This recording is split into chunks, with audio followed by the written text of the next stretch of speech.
Saya sebagai Direktur Utama Burger Efek Indonesia dan sebagai bentuk tanggung jawab saya terhadap apa yang terjadi 2 hari kemarin, menyatakan mengundurkan diri sebagai Direktur Utama Burger Efek Indonesia. Stop, jangan skip video ini. Banyak yang kira badai sudah lewat setelah OJK dan BEI tumbang. Banyak yang mikir, udah aman, udah selesai. Salah besar, karena hari ini Purbaya murka. Dan targetnya bukan kecil. Bank Himbara. Bank negara yang seharusnya jadi pelindung rakyat, justru dituding jadi mesin cuan elit. Komisaris panik. Direksi titipan mulai ketar-ketir. Dan elit keuangan goyang. Kenapa? Karena uang ratusan triliun ada, tapi rakyat tetap kering. Di video ini kita bongkar kenapa Bank Himbara digas, siapa yang paling ketakutan, dan kenapa ini bisa jadi bersih-bersih terbesar di jantung perbankan negara. Tonton sampai habis, karena yang satu ini bukan gertakan. Pertahanan Syafri Samsudin sebelumnya sempat mengatakan jika Presiden Prabowo Subianto akan merombak penuh jajaran direksi Bank Himbara. Hal tersebut direspon CEO Badan Pengelola Investasi dan Antara Rosan Ruslandi. Presiden Prabowo Subianto dikabarkan akan melakukan perombakan menyeluruh terhadap jajaran pimpinan Bank Himpunan Milik Negara atau Himbara. Informasi tersebut disampaikan Menteri Pertahanan Syafri Samsudin saat ditemui di kawasan Bogor pada Sabtu 31 Januari 2026. Langkah ini disebut sebagai upaya serius pemerintah membenahi tata kelola BUMN agar lebih berpihak pada kepentingan rakyat luas. Ia menilai persoalan mendasar di BUMN termasuk sektor perbankan negara bersumber dari lemahnya kepemimpinan serta pengawasan internal. Purbaya murka. OJK dan BEI tumbang. Bank Himbara masuk daftar berikutnya. Banyak orang salah paham. Mereka pikir begitu OJK dan BEI goyah, pimpinan mundur, kursi panas mulai kosong, selesai sudah urusan. Udah adem kok, kata sebagian analis. Ini cuma drama elit, kata yang lain. Masalahnya satu, mereka lupa satu hal penting.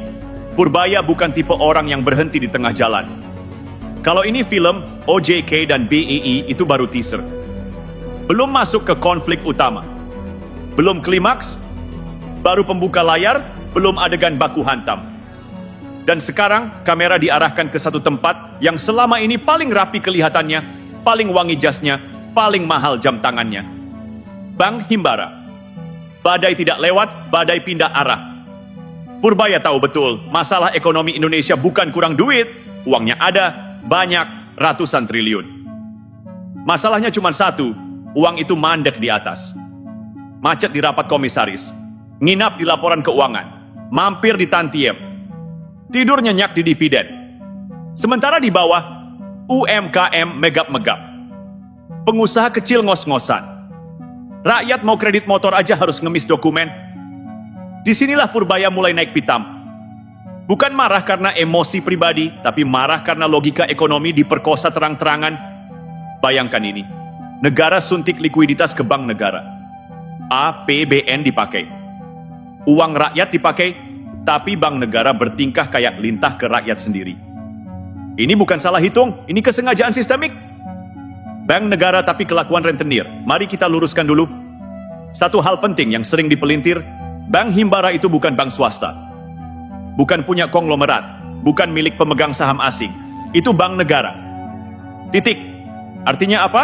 Artinya orientasinya bukan laba maksimal. Orientasinya pelayanan publik. Kalau masih ada yang ngotot bilang, bank tetap harus untung dong, ya tentu. Tapi untung wajar, bukan rakus berjamaah. Masalahnya selama ini, Bank Himbara dipaksa berlagak jadi mesin cuan, bukan alat negara. Bunganya tinggi, prosedurnya ribet. Risikonya dilempar ke rakyat. Ironisnya, leasing swasta justru dimanjakan. Kredit motor di bank negara? Susah, di leasing, tinggal KTP tanda tangan jadi. Walau bunganya bikin dada sesak, ini kebetulan, jangan naif. Regulasi ribet, itu bukan salah, tapi pesanan. Purbaya melihat satu pola yang sama berulang-ulang. Pola yang juga dia temukan di batu bara, impor, cukai, dan sektor lain. Regulasi dibuat ribet bukan karena bodoh, tapi karena dipesan. Bank Himbara dilarang main kredit konsumtif tertentu. Dibikin seolah-olah demi kehati-hatian. Padahal efeknya satu, pasar dikasih ke leasing. Leasing siapa? Ya itu lagi. Nama lama, kelompok lama, oligarki lama. Dan lucunya, ketika rakyat tercekik bunga leasing, yang disalahkan literasi keuangan rendah. Padahal yang rendah itu niat melayani. Di sini Purbaya murka sungguhan. Purbaya bukan orang baru di ekonomi. Dia tahu betul teori. Dia tahu data. Dia tahu permainan. Makanya ketika dia bicara soal suku bunga mendekati nol, itu bukan ngelantur. Itu tamparan langsung ke jantung sistem lama. Karena kalau bunga Bank Himbara turun drastis, leasing mati pelan-pelan, pinjol menciut, kredit murah banjir, UMKM hidup, ekonomi muter. Dan yang paling penting, peran calo kekuasaan hilang. Itu sebabnya perlawanan muncul dari dalam, bukan dari luar. Dari orang-orang yang selama ini nyaman, duduk di kursi empuk, ngomel di ruang rapat, tapi nggak pernah ngerasain ngajuin kredit sebagai rakyat biasa. Komisaris panik, direksi gelisah. Begitu OJK dan BEI tumbang, satu pesan langsung nyampe kemana-mana. Ini bukan reshuffle biasa, ini pembersihan. Dan orang-orang di Bank Himbara tahu persis, mereka ada di radar berikutnya. Kenapa? Karena mereka simpul terakhir. BI sudah disentuh, OJK digoyang, BEI disikat. Kalau Bank Himbara nggak dibenahi, semua kebijakan moneter cuma jadi pajangan PowerPoint. Purbaya paham itu. Prabowo juga paham. Dan di titik inilah kepanikan dimulai. Bukan karena mereka tidak mampu, tapi karena selama ini mereka terlalu nyaman, tidak melayani. Ini bukan dendam, ini koreksi sejarah. Perlu digarisbawahi satu hal, ini bukan perang pribadi. Bukan balas dendam politik, ini koreksi sejarah ekonomi. Sejak reformasi, Bank Himbara pelan-pelan dibelokkan. Dari alat negara, jadi sapi perah elit. Dari pelayan rakyat, jadi penjaga status quo. Dan sekarang arah itu mau diputar balik. Maka wajar kalau ada yang teriak, ada yang melawan, ada yang bisik-bisik di belakang. Tapi mesin sudah hidup, dan Purbaya sudah terlanjur murka. Bank Himbara terkepung. Dosa lama dibuka, bunga tinggi, rakyat dikeringkan. Kalau Bank Himbara bisa bicara, mungkin dia bakal batuk-batuk dulu sebelum jawab.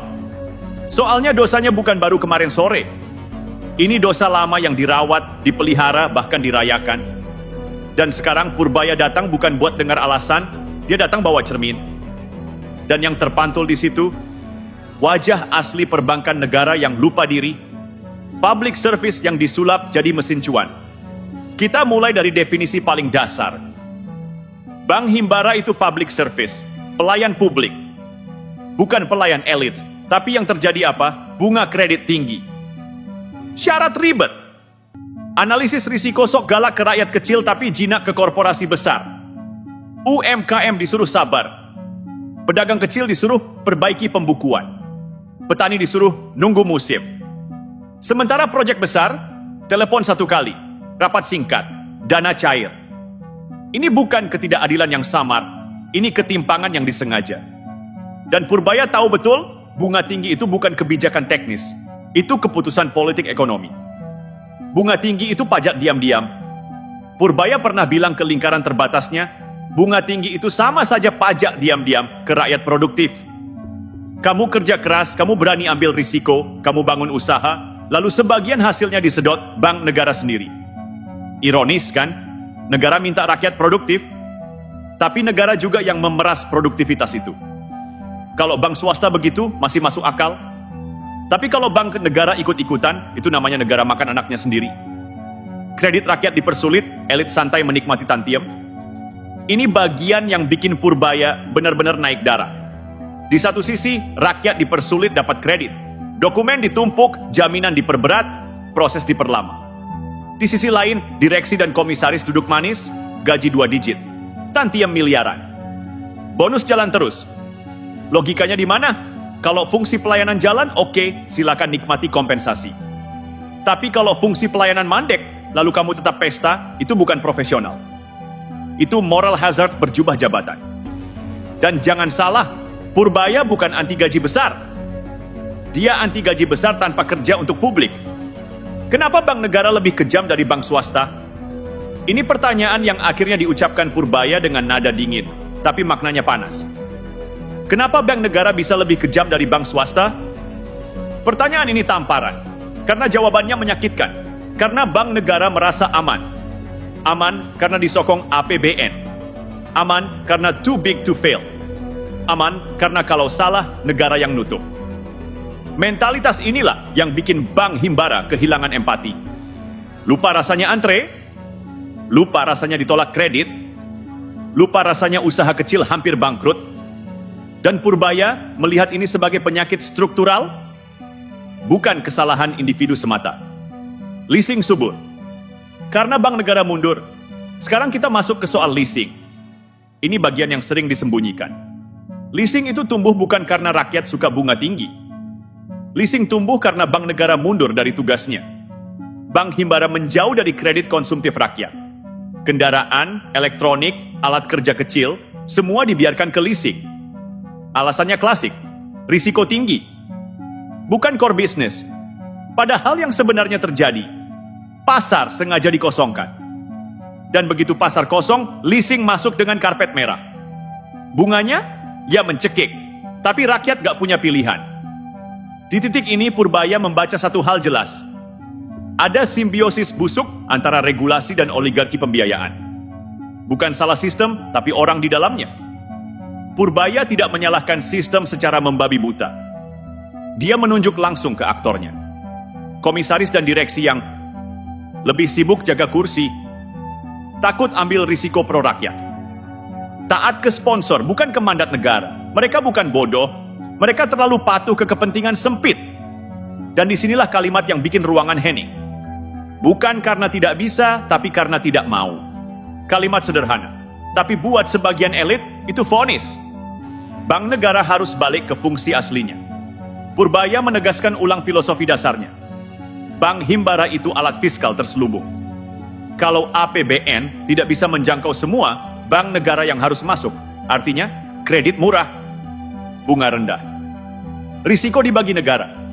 Pertumbuhan dipacu. Kalau ini jalan ekonomi bergerak dari bawah, bukan dari laporan keuangan atas.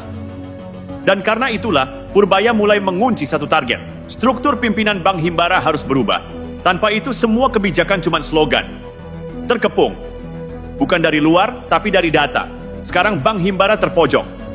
Bukan karena demo, bukan karena tekanan publik semata, tapi karena data tidak bisa bohong. Likuiditas ada, tapi kredit tidak mengalir. Margin tebal, tapi ekonomi stagnan. Angka-angka ini yang dibawa Purbaya ke meja presiden, tanpa teriak, tanpa drama. Dan di titik ini, Prabowo mengangguk. Bukan karena politik, tapi karena logika ekonomi tidak bisa dibantah. Bagian ini menutup satu hal penting. Bank Himbara bukan korban. Bank Himbara adalah medan tempur. Dan perang sebenarnya baru mau dimulai. Elit keuangan panik. Direktur dan komisaris titipan mulai tercium. Kalau selama ini ruang rapat Bank Himbara terasa adem, wangi kopi mahal, dan penuh basa-basi sopan, sekarang suasananya berubah. Bukan karena AC rusak, tapi karena keringat dingin mulai keluar. Kenapa? Karena satu persatu pertanyaan yang dulu dihindari, sekarang diajukan langsung ke wajah mereka. Dan pertanyaan paling mematikan itu sederhana. Kamu duduk di sini karena kompetensi atau karena titipan? Titipan itu bukan rahasia, cuman lama dibiarkan. Mari jujur sebentar. Di Indonesia, istilah komisaris titipan itu bukan gosip. Itu pengetahuan umum. Titipan partai, titipan relawan, titipan kekuasaan lama, titipan balas jasa. Selama ini dianggap wajar. Ah, semua negara juga begitu, kata mereka. Masalahnya satu, yang dititipi ini bank negara, bukan BUMN dekoratif. Ini jantung keuangan rakyat. Dan Purbaya tidak sedang mencari kambing hitam. Dia mencari alasan kenapa uang ratusan triliun tidak sampai ke rakyat. Jawabannya ketemu di satu titik. Orang-orang yang salah duduk di kursi yang terlalu penting. Bukan profesional, tapi penjaga status quo. Banyak dari mereka bukan orang bodoh. Pintar bicara, lancar presentasi, jago jargon. Tapi ketika ditanya hal paling dasar, kenapa kredit UMKM seret? Kenapa bunga tinggi terus? Kenapa risk appetite cuma galak ke rakyat kecil? Jawabannya muter, normatif. Penuh istilah teknis buat nutupin satu hal. Tidak ada keberpihakan. Mereka bukan penggerak, mereka penjaga status quo. Tugas tak tertulisnya jelas. Jangan bikin sistem lama terganggu. Di sini Purbaya benar-benar naik pitam. Ada satu momen yang diceritakan orang dalam. Bukan di depan kamera, bukan di forum resmi. Purbaya menatap satu laporan kredit Bank Himbara. Lalu dia angkat kepala dan bilang pelan, "Uang ada, tapi kalian tahan. Kenapa? Tidak ada yang berani jawab lugas. Karena jawabannya berbahaya. Karena kalau jujur, mereka harus mengakui satu hal. Menahan kredit itu lebih aman untuk kursi mereka. Risiko kecil, margin terjaga, bonus aman. Tapi ekonomi rakyat nomor sekian. Dan di titik ini Purbaya tidak lagi bicara kebijakan. Dia bicara pengkhianatan mandat negara. Perlawanan datang dari dalam. Jangan bayangkan ini jalan mulus. Begitu isu perombakan muncul, resistensi langsung naik. Bukan lewat demo, bukan lewat media, lewat bisik-bisik ke istana, laporan selektif, narasi pasar bisa panik, ancaman stabilitas terganggu. Kalimat klasik, Purbaya tahu pola ini. Ini pola lama. Pola yang selalu dipakai ketika kepentingan besar terancam. Bedanya sekarang, dia tidak mundur. Rencana sapu bersih, bukan isapan jempol. Informasi yang beredar di lingkaran kekuasaan jelas. Prabowo memberi lampu hijau penuh. Bukan setengah-setengah. Bukan kompromi kosmetik. Arahnya tegas. Direksi dievaluasi total. Komisaris diseleksi ulang. Titipan disingkirkan. Profesional nasionalis masuk. Dan yang paling bikin elit panas. Rekam jejak jadi syarat utama, bukan afiliasi. Kenapa harus sekarang? Pertanyaan ini sering muncul. Jawabannya sederhana. Kalau bukan sekarang, krisis sosial yang datang. Purbaya sudah menyampaikan ini langsung ke Presiden. Uang tidak beredar. Usaha mati. Pengangguran naik. Kemiskinan melebar. Legitimasi politik runtuh. Ini bukan ancaman. Ini hukum ekonomi. Dan Prabowo paham betul, stabilitas tidak bisa dibangun dari elit kenyang saja. Bank Himbara bukan tempat parkir politik. Kalimat ini mulai sering terdengar. Bank Himbara bukan tempat balas jasa, hadiah kekuasaan. Ruang tunggu pensiunan elit. Ini alat negara. Dan alat negara yang rusak harus diperbaiki. Bukan dipoles.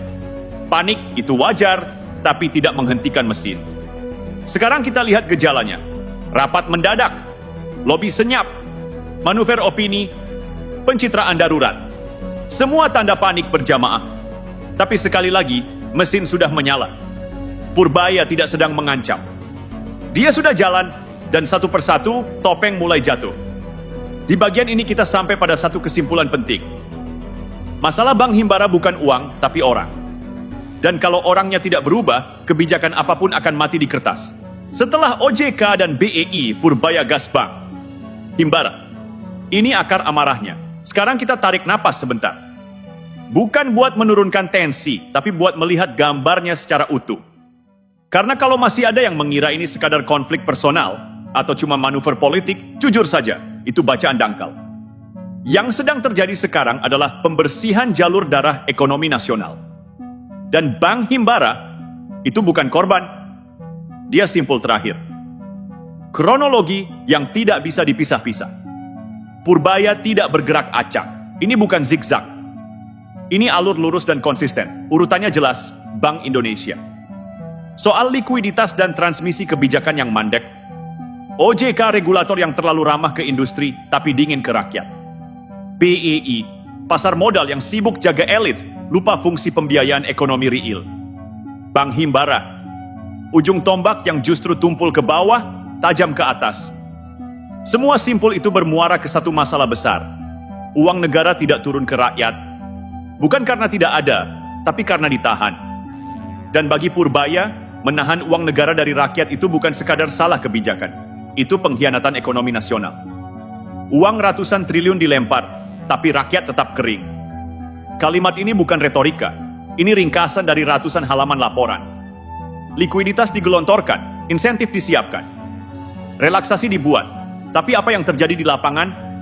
Kredit seret, bunga tetap tinggi, UMKM tetap susah. Konsumsi stagnan, artinya apa? Artinya kebijakan berhenti di lantai direksi. Tidak pernah turun ke warung, bengkel, sawah, dan pasar. Di titik inilah Purbaya meledak, bukan dengan teriak, tapi dengan langkah konkret. Kenapa Bank Himbara jadi target utama? Karena Bank Himbara itu alat paling kuat negara untuk menggerakkan ekonomi rakyat. Kalau Bank Himbara, bunganya rendah, kreditnya mudah, risikonya ditanggung negara. Maka UMKM hidup, lapangan kerja tumbuh, daya beli naik, ekonomi bergerak alami. Tapi kalau bank himbara berlagak bank swasta, takut risiko, sibuk jaga margin, maka negara kehilangan senjatanya sendiri. Dan itulah yang terjadi selama ini. Amarah ini bukan emosional, tapi struktural. Purbaya bukan orang yang gampang panas. Dia teknokrat. Dia angka. Dia data. Justru karena itu, saat dia marah, itu berarti semua jalur logika sudah buntu. Dia sudah beri peringatan, beri waktu, beri insentif.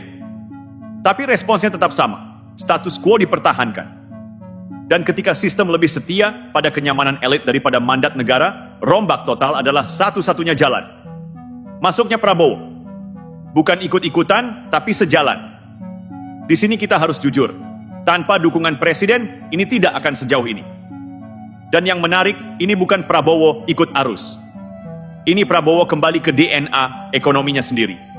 Ekonomi kerakyatan, kedaulatan, negara hadir. Purbaya bukan mengarahkan Prabowo, dia mengingatkan. Dan Prabowo menangkap sinyal itu. Makanya sekarang kita lihat restu perombakan, lampu hijau pembersihan, tidak ada perlindungan titipan. Ini bukan sinyal lunak. Ini instruksi diam-diam tapi keras. Bank Himbara, medan perang terakhir. Kenapa disebut terakhir?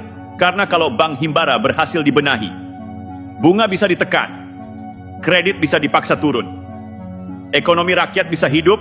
Tapi kalau Bank Himbara gagal, kebijakan fiskal tumpul, moneter tidak nyambung, stabilitas sosial terancam. Makanya ini bukan sekadar urusan bank, ini urusan nasib ekonomi nasional. Target akhirnya jelas, bunga turun, rakyat bergerak. Jangan dipelintir. Tujuan akhirnya sederhana dan brutal. Bunga kredit turun drastis, kredit murah mengalir, leasing dan rente mati pelan-pelan. Rakyat punya napas. Kalau ini tercapai, banyak bisnis nyaman akan tumbang. Dan itu sebabnya perlawanan keras. Kalau bank negara masih memeras rakyat, kalimat ini beredar di lingkaran kebijakan. Kalau bank negara masih memeras rakyat, maka seluruh sistem harus dirombak.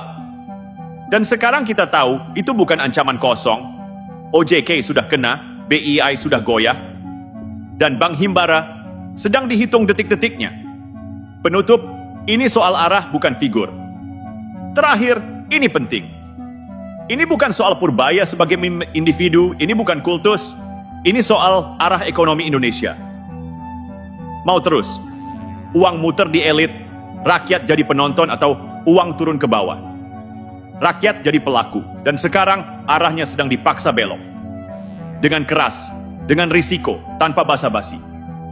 Kesimpulan paling jujur, kalau arah ini konsisten, suku bunga Bank Himbara mendekati nol bukan mimpi. Bukan besok, bukan lusa, tapi tinggal soal waktu. Dan satu hal pasti, banyak kursi empuk tidak akan selamat dari badai ini.